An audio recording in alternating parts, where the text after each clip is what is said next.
Welcome to The Growth Line, an ATD Maryland podcast. Welcome to another episode of The Growth Line, an ATD Maryland podcast, where Maryland's talent keeps moving forward.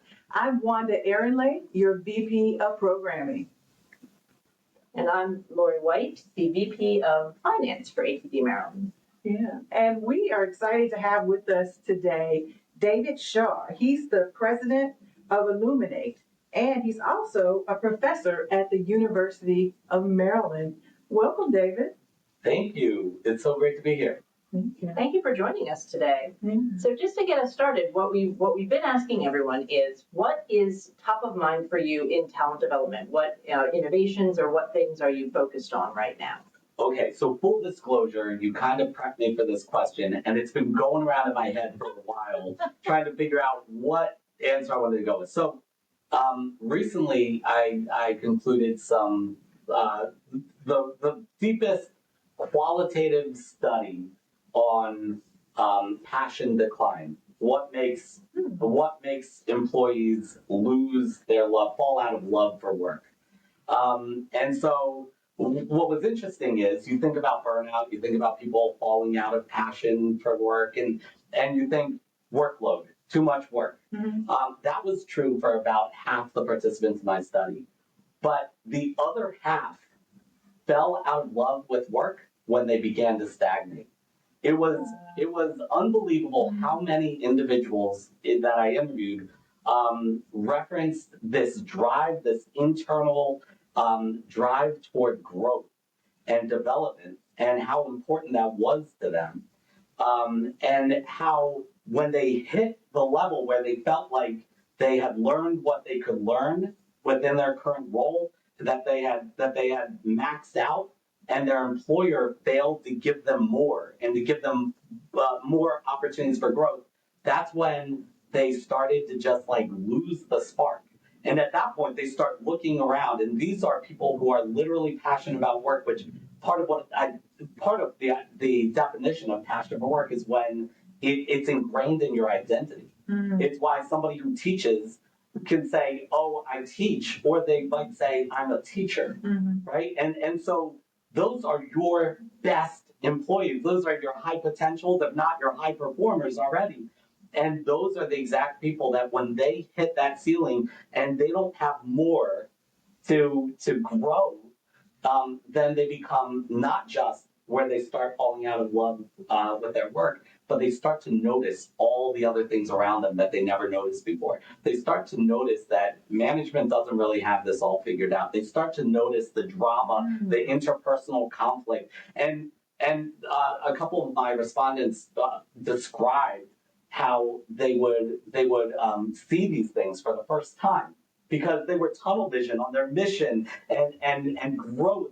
And when they got distracted from it, they started to see, everything around them. And they said, I couldn't unsee it once I saw it. Wow. Yeah, that's really fair too, and I can completely understand that. So every employer who might be listening to this, every manager who might be listening to this probably has the same question that I have, which would be, did you get any insights from people about what it was that would help reignite their spark within their role? Yeah, so you want the good news or the bad news?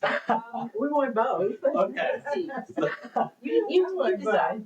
So the bad news is that when you cross a certain point, nothing will bring it back. It seems.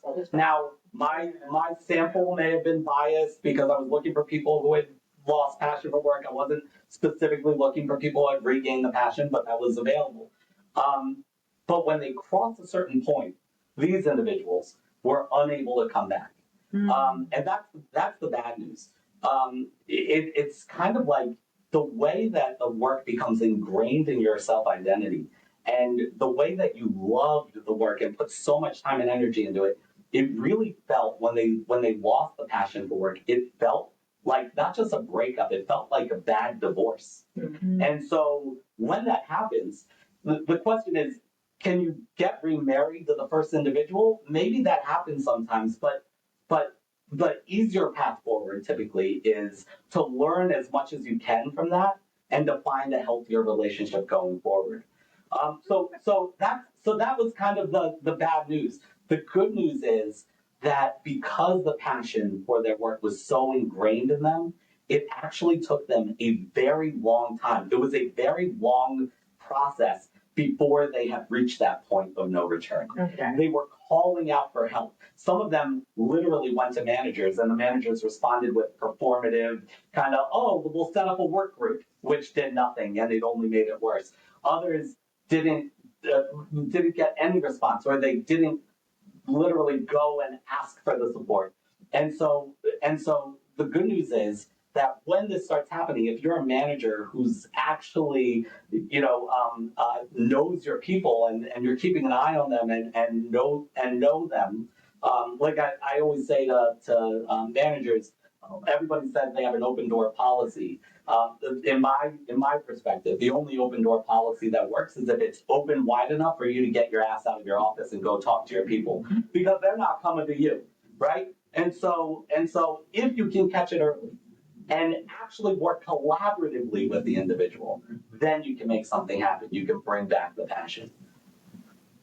No, I'm loving this conversation, doing leadership development work. I was just having a session on authentic leadership today, and I was talking to them about management, about walking around. Mm-hmm. So getting out that office and making those connections, those impromptu, connections with your people, so you get to know them, what they need, and how they do their work. So that's kind of sparking for me. But you're talking about losing passion, for connection to what you're doing and what you're excited about because they feel like they're not growing. How much of that can we put back on that person? Because even if your work is not providing that for you, there are ways for you to get growth as well. So I want to push back on the learner. Did you have any conversation around that on how it might appear that they didn't within themselves find something maybe outside of work to continue to grow? I love that question. So I get the opportunity to work within organizations at the various levels, right? Mm-hmm.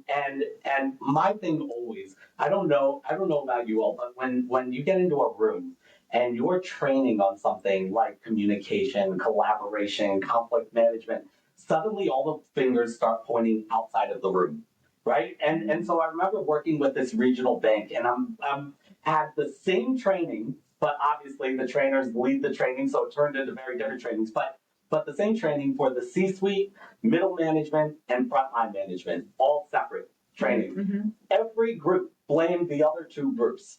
And so I have rules when I train that it stays in the room. You don't get to point to anybody outside the room when you're in my trainings. Like, that might be a reality. So to answer your question, it depends on my audience. If I'm talking to frontline employees, yeah, it's your fault. If I'm talking to management, it's your fault. If I'm talking to leadership, it's your fault. The answer is yes. There's something that everyone can do, and we all hold responsibility for that. No, I love that. Definitely, it's a shared responsibility. It's collaborative. I always think about the people wanting the baby bird for development. They just with their mouths open, baby, and you have to go out and look for it. But that's a cultural thing. It's a and it's a team environment thing. So yeah, absolutely. Yeah. I love that. Yeah. I was going to ask you what your advice would be for managers, but I think that open your door wide enough to get your behind out of your office and meet people where they are and talk to people. Yeah, that's great advice. Yeah. So our final question to kind of bring this to a close is there outside of the survey that you did, is there anything within the training, talent development space? Maybe sounds like you design courses. Is there anything that's really exciting to you right now that you're seeing, that you want to really explore and move into? Yeah, so I think the answer is AI, right? So my take on AI is it's threatening, but because it's so threatening, it's forcing us into being more human. Mm-hmm. And I think when you're talking about being passionate, and when you're talking about motivating people, and that talent development is not just about teaching skills, it's about moving people forward and motivating them and giving them a sense of purpose. I think that we need to be more human. And so when we're training, when we're developing people in a variety of ways, that's my takeaway. I'm excited that for the fact that if you teach, if you train, if you coach, if you mentor like a robot, the robot's taking your job. But if you're a human, you've got the competitive advantage. Yeah, I love that. The human connection, the way that we can connect with each other and relate, AI will never take its place. Even all of the doom and gloom movies we've seen in the past where AI has taken over, it's still something about them, right? Yeah. I just watched Terminator, so this is in my mind, right? There's still something that is not quite right about them. Yeah, what do they call that? The uncanny valley or something? There's a term for that. Okay. Something's a little off. A little off. All right. I love it. I love it. And I love the connection between passion and AI because it's one thing that AI can't have. I genuinely believe it's because it's a human. Yeah, when I talk to my AI, it tells me whatever I want to hear. When I talk to my wife, we get passionate. She tells me exactly what I don't want to hear. And that's human and that's beautiful. Yes, I love it. Well, thank you so much, Thank David, you. for joining us on our podcast, The Growth Line. Just a very lively conversation, and I can feel your passion. Yeah. So thank you, and thank you for joining us, and we'll see you on the next episode. This has been The Growth Line, an ATD Maryland podcast.